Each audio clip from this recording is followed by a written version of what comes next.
Friends, NCERT book से हम लोग एक्सरसाइज 5.7 को कंप्लीट करेंगे, जिसमें हमारा पहला क्वेश्चन दिया गया है सी ट्रू और फॉल्स। चलिए हम लोग सबसे पहले पहला क्वेश्चन को देखते हैं, जिसमें हमारा क्वेश्चन है each angle of a rectangle is a right angle. Question बोलता है कि प्रत्येक एंगल जो होता है रेक्टेंगल का वो राइट एंगल होता है। अब जैसे कि हम लोग देखते हैं रेक्टेंगल बनाकर, ठीक है। अब देख सकते हो कि इस तरीके से हमारा रेक्टेंगल बनता है, तो क्या सभी एंगल यहाँ पे हमारा क्या है, राइट एंगल है, यानी कि 90 डिग्री का है। तो यस, हमारा ये क्या हो जाएगा, ट्रू। ठीक है। नेक्स्ट क्वेश्चन क्या है, the opposite sides of a rectangle are equal in length. हमारे अपोजिट साइड्स है ना, जैसे कि रेक्टेंगल हमारा क्या है, अपोजिट साइड्स हमारे इक्वल होते हैं। तो यस, हमारे रेक्टेंगल के अपोजिट साइड्स वो क्या होता है, इक्वल लेंथ होते हैं। तो ये भी हमारा क्या हो जाएगा, ट्रू। अब चलिए लोग आगे देखते हैं, the diagonal of a square are perpendicular to one and other. जैसे कि हमारा एक स्क्वायर हुआ इस तरीके से, है ना।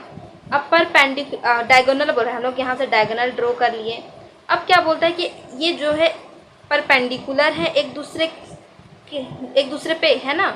तो यहाँ पे क्या हो रहा है, सभी जगह हमारा क्या बन रहा है, 90 डिग्री का बन रहा है। तो परपेंडिकुलर के क्या अर्थ होता है कि 90 डिग्री बनना चाहिए, है ना। तो क्या हो जाएगा हमारा, ये भी ट्रू, है ना, कि परपेंडिकुलर होते हैं। अब डी नंबर क्या है, all the sides of a rhombus are of equal length. Yes, rhombus हमारा किस तरीके से बनता है, इस तरीके से हमारा रोम्बस बनता है। तो क्या इसके सभी साइड्स हमारे क्या होते हैं, इक्वल होते हैं। ठीक है, ये हमारा क्या हो जाएगा, ट्रू। अब नेक्स्ट क्वेश्चन है, all the sides of a parallelogram are of equal length.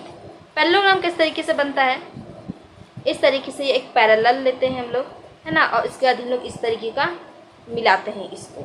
ठीक है, तो क्या होता है, all sides of a parallelogram are of equal length. तो हमारे क्या होता है यहाँ पे, हर साइड्स, सभी साइड्स जो होते हैं पैरेललोग्राम के क्या इक्वल होते हैं, क्वेश्चन पूछता है। तो क्या ये जो होता है हमारा इक्वल नहीं होता है, तो हमारा ये क्या हो जाएगा, फॉल्स।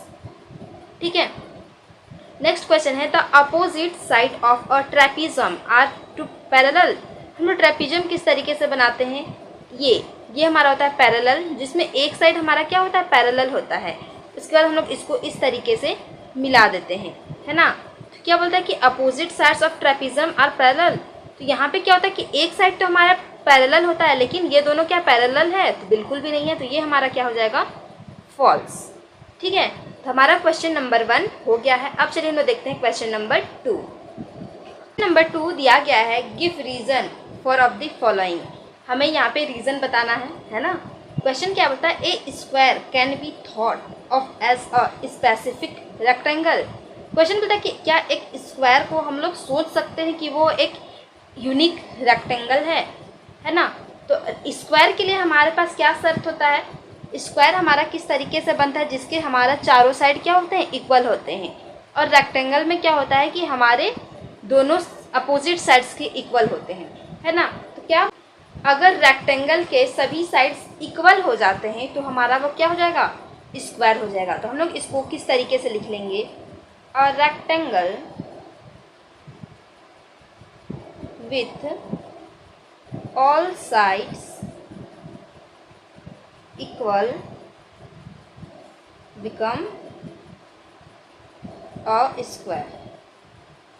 ठीक है, तो इस तरीके से हम लोग इसको वर्ड में लिख लेंगे। अब हमारा नेक्स्ट क्वेश्चन क्या है, a rectangle can be thought of a specific parallelogram. क्या हमारा रेक्टेंगल इस तरीके से बनता है ना।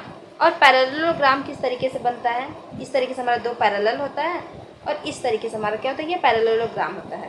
तो क्या होता है कि एक रेक्टेंगल कैन बी थॉट, एक रेक्टेंगल को हम लोग क्या सोच सकते हैं कि वो एक स्पेशल पैरेललोग्राम है।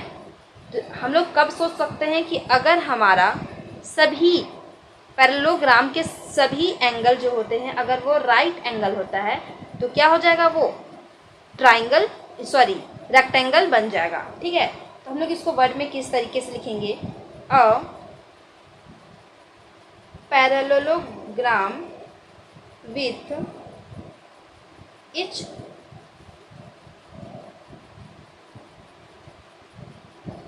Angle a right angle becomes a rectangle। ठीक है, तो हम लोग इस तरीके से इसको वर्ड में लिख लेंगे। हमारा नेक्स्ट क्वेश्चन दिया गया है, a square can be thought of a specific rhombus. हमारा क्या होता है कि एक स्क्वायर, हम लोग इस स्क्वायर क्या होता है जिसके चारों साइड बराबर होते हैं, और रोम्बस में भी क्या होता है कि उसके चारों साइड जो होता है हमारे इक्वल होते हैं। लेकिन रोम्बस में ऐसा डिफाइन नहीं हम लोग करते हैं कि वो 90 डिग्री का ही हो, है ना।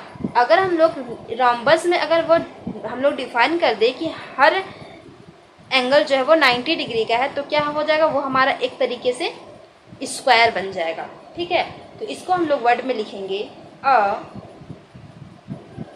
Rhombus with each angle a right angle become a square.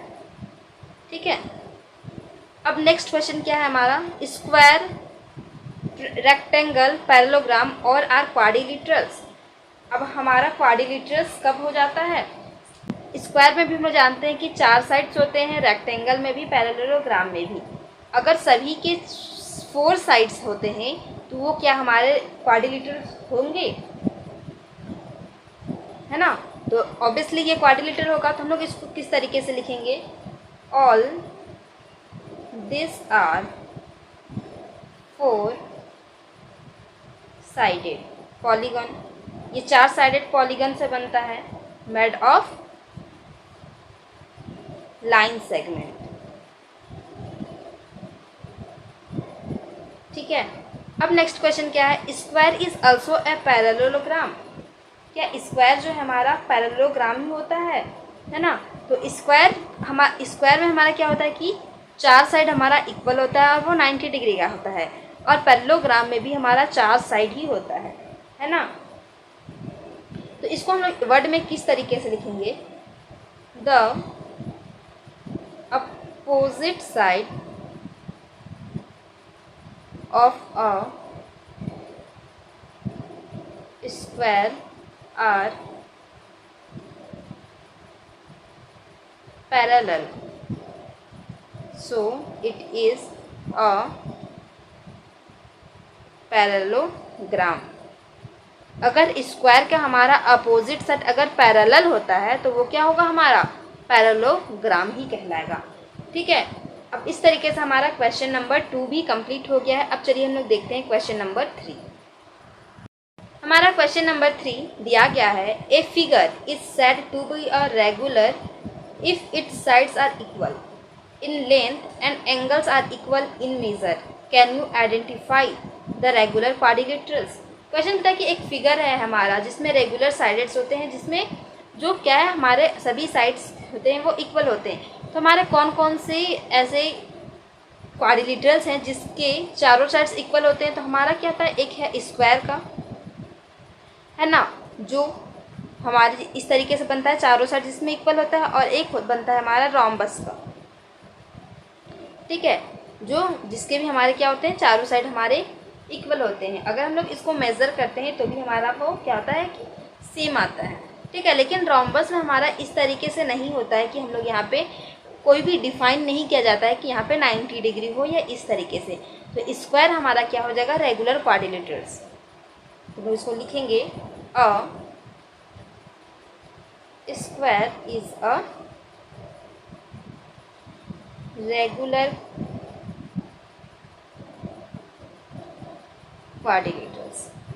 ठीक है, इस तरीके से हमारा एक्सरसाइज 5.7 कंप्लीट हो गया है। अगर वीडियो आप लोगों को पसंद आया तो वीडियो को लाइक करो, और चैनल पर नए हो तो चैनल को सब्सक्राइब करो। Thank you.